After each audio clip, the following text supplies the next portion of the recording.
Bab 18.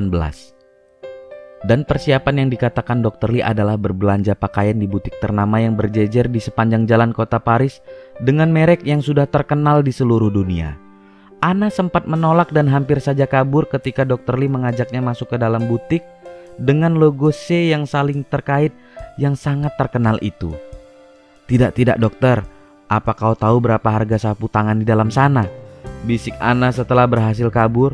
Tapi Dr. Lee dengan kakinya yang panjang berhasil menangkapnya kembali. Itu sama saja dengan penghasilanku selama sebulan dengan berjualan di toko. Lanjutnya setelah melihat Dr. Lee hanya menatapnya tak menjawab pertanyaannya tadi. Kita tidak akan membeli sapu tangan di sana, ujar Dr. Lee santai membuat Anna terlihat semakin putus asa. Kita akan membeli pakaian untukmu, lanjutnya sambil mendorong tubuh Anna untuk kembali masuk ke dalam butik. Oh tidak. Aku tak akan sanggup untuk membeli pakaian di sana, seru Anna sambil berusaha merem tubuhnya yang didorong oleh pria berhidung mancung itu. Kau tidak harus membayarnya, Anna, ucap Dr. Lee dengan napas terengah karena gadis berambut hitam itu berpegangan dengan sangat kencang ke tiang lampu jalanan yang ada di depan butik. Kau akan membelikannya untukku? Tidak, terima kasih dokter. Aku tak memerlukan pakaian baru hanya untuk bertemu para bajingan itu, Anna berkata dengan wajah serius. Membuat Dr. Lee terlihat membuang napas berat beberapa kali terlihat putus asa. Yang pertama, iya kau memerlukan pakaian baru karena besok kau harus terlihat luar biasa. Dengan begitu mereka tidak akan menyepelekanmu. Anna terdiam mendengar ucapan Dr. Lee. Pria itu bisa saja benar kalau besok dia memakai pakaian lusuhnya. Mereka mungkin akan semakin menghinanya dan menganggap kalau ia tak akan sanggup memberikan yang terbaik untuk Alice. Tapi perkataannya terpotong ketika melihat Dr. Lee mengangkat tangannya menyuruh untuk diam. Dan yang kedua, ini semua gratis, ucap Dr. Lee dengan senyuman membuat mata Anna membelalak tak percaya. Gratis? Eric kenal dekat dengan pemiliknya. Dia bahkan mendapat undangan ke pestanya kemarin, dan di sana mereka membagi-bagikan voucher gratis. Apa kau serius? Tanya Anna masih dengan pandangan tak percaya. Tentu saja aku serius. Eric menitipkannya kepadaku untuk diberikan kepadamu. Anna tak bisa menyembunyikan wajah bahagianya dan itu membuat Dr. Lee diam-diam tersenyum. Mereka kembali berjalan menuju butik favorit artis dunia itu. Dan Dr. Lee baru saja membuka pintunya ketika Anna kembali menarik tangannya. Apa kita tidak bisa menguangkannya saja? Anna bertanya dengan serius membuat Dr. Lee menatapnya lalu membuang nafas berat. Dengar, aku tahu kalau pakaian di sini harganya sangat mahal. Jadi lebih baik kita menguangkannya saja dan kita bisa berbelanja pakaian yang di tempat yang sedang sale. Anna memberi ide dengan wajah serius menatap Dr. Lee yang hanya menatapnya tanpa ekspresi. Tanpa banyak kata, dia menarik perempuan yang masih protes itu masuk ke dalam butik, yang langsung membuatnya menganga setelah melihat deretan koleksi pakaian yang ada di sana. Kita tidak bisa menguangkannya. Sekarang pilih pakaian yang kau suka. Dr. Lee memberi perintah sambil menatapnya tajam dan membuat gadis itu terlihat membuang napas berat sambil cemberut. Baiklah, ucapnya sambil berjalan dengan lemah menuju rak-rak pakaian ditemani oleh seorang karyawan yang menyambut mereka dengan ramah. Mata Anna berbinar setiap melihat pakaian yang berada di sana. Tapi kemudian matanya terbelalak kaget dengan mulut menganga setelah melihat harga yang tertulis di belakang mereknya. Lalu dengan cepat menggantungkannya kembali. Dulu ia pasti tidak akan berpikir banyak untuk membeli pakaian-pakaian itu yang perlu dia lakukan hanya menggesek kartu kredit tanpa limit yang diberikan ayahnya. Tapi sekarang ia harus berpikir ratusan bahkan ribuan kali untuk membelinya. Bahkan hanya untuk membeli pakaian di toko yang ada di Riverville saja dia harus berpikir ulang.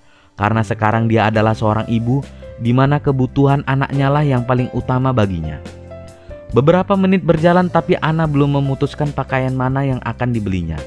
Dan itu membuat Dr. Lee mulai merasakan kesal dan akhirnya ia pun berdiri dari kursi nyaman yang disediakan di dalam toko. Apa kau sudah memutuskan membeli yang mana? Tanya Dr. Lee yang berdiri di belakang Anna yang terlihat tengah melihat gaun putih dengan bunga-bunga ungu. Tapi ia kembali membuang nafas setelah melihat harganya. Belum, ucap Anna sambil menggelengkan kepala. Ia lalu mendekatkan wajahnya ke telinga Dr. Lee yang sedikit membungkuk ketika Anna memberinya tanda dengan tangannya agar dia membungkuk. Harganya terlalu mahal. Lebih baik kita tanya apa bisa diuangkan apa tidak. Bisi Ana membuat Dr. Lee memejamkan matanya, lalu kembali membuang nafas berat. Tidak, jawabnya singkat. Dia lalu mengambil gaun putih dengan bunga-bunga ungu yang tadi Ana lihat, kemudian memberikannya kepada perempuan berambut hitam itu. Sekarang kau coba ini, ucapnya, lalu kembali berjalan dan mengambil pakaian lainnya yang tadi Ana sempat perhatikan. Ini juga, ini, dan ini. Kau akan terlihat cantik dengan yang ini, dan kau juga akan memerlukan kot dan jaket baru, ucap Dr. Lee sambil menaruh gaun merah selutut, kot berwarna putih, kardigan, dan jaket ke dalam tumpukan pakaian yang ada di dalam pelukan Ana yang hampir tak terlihat karena tumpukan itu. Dia lalu mendorongnya sampai depan ruang fitting. Tolong bantu dia, ujar Dr. Lee kepada karyawan perempuan yang langsung menuruti perintahnya. Ana memerlukan waktu cukup lama untuk mencoba semua pakaian itu sampai akhirnya Dr. Lee memutuskan untuk membelikannya beberapa pasang pakaian, gaun, kot, dan kardigan. Tidak cukup sampai di sana, dia juga membelikan tas dan beberapa pasang sepatu.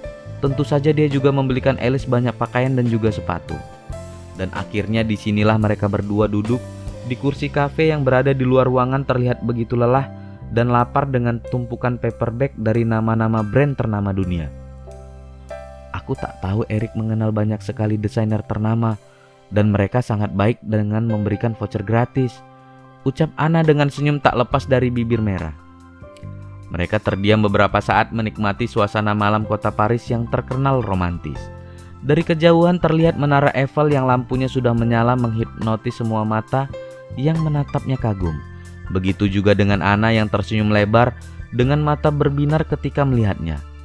Alice pasti akan menyukainya, ucapnya tanpa mengalihkan pandangan dari menara yang berdiri megah itu.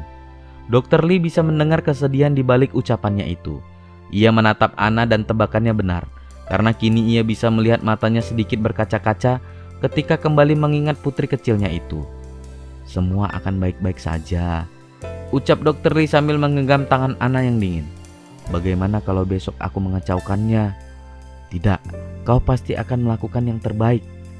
Aku sangat takut.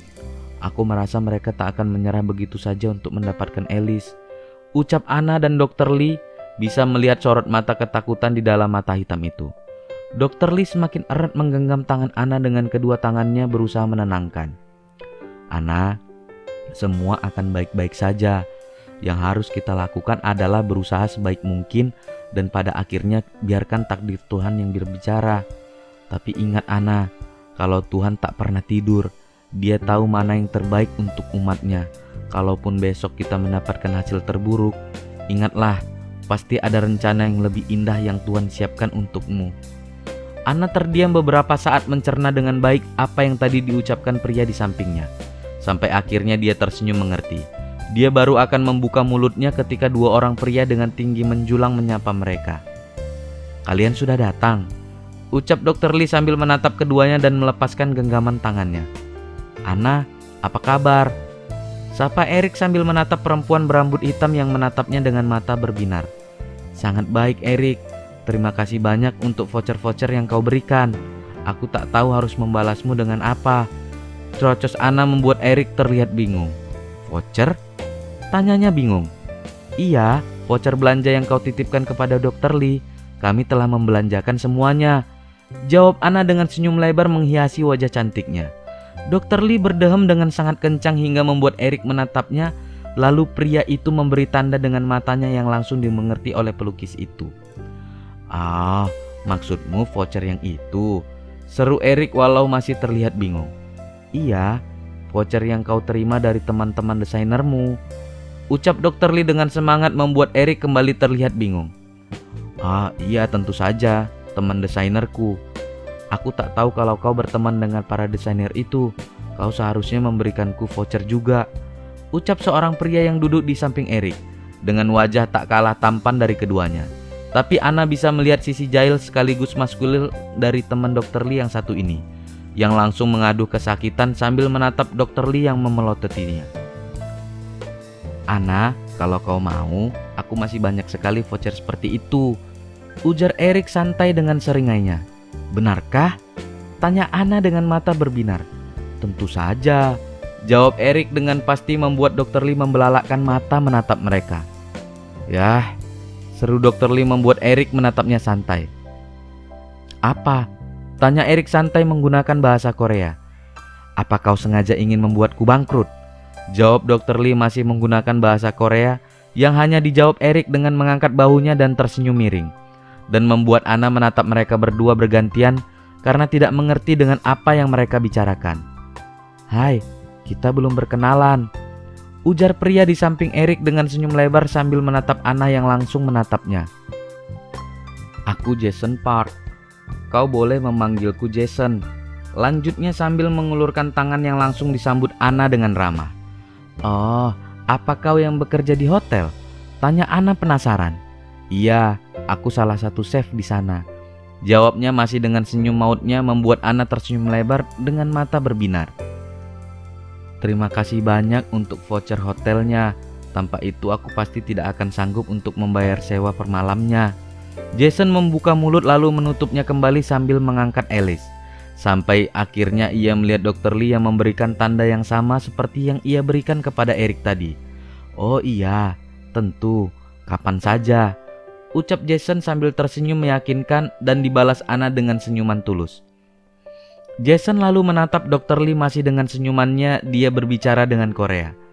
Yah, aku bahkan belum pernah menginap di sana gratis. Kau harus membelikan kami minuman setelah ini, ucap Erik masih menggunakan bahasa Korea yang dapat anggukan setuju dari Jason, membuat Dr. Lee menatap keduanya dengan tajam. Apa yang kalian bicarakan? Tanya Anna bingung. Tidak ada, jangan hiraukan mereka berdua, jawab Dr. Lee sambil tersenyum menatap Anna. Tapi senyumnya langsung hilang berganti dengan tatapan tajam ketika menatap kedua pria di hadapannya yang tengah menatapnya dengan senyuman miring santai. Malam itu Anna bisa tertawa bersama teman-teman baru yang ia temui, melupakan sejenak permasalahan yang tengah melandanya. Tapi semua kembali mengisi kepalanya ketika ia sendirian di dalam kamar hotel mewahnya. Matanya menatap atap kamar hotel terlihat menerawang tak mau terpejam. Entah sudah berapa kali ia mencoba ganti posisi tidur dan berusaha memejamkan mata, tapi alam bawah sadarnya seolah tak mengizinkan ia untuk tertidur. Kepalanya terus berputar memikirkan apa yang akan terjadi besok.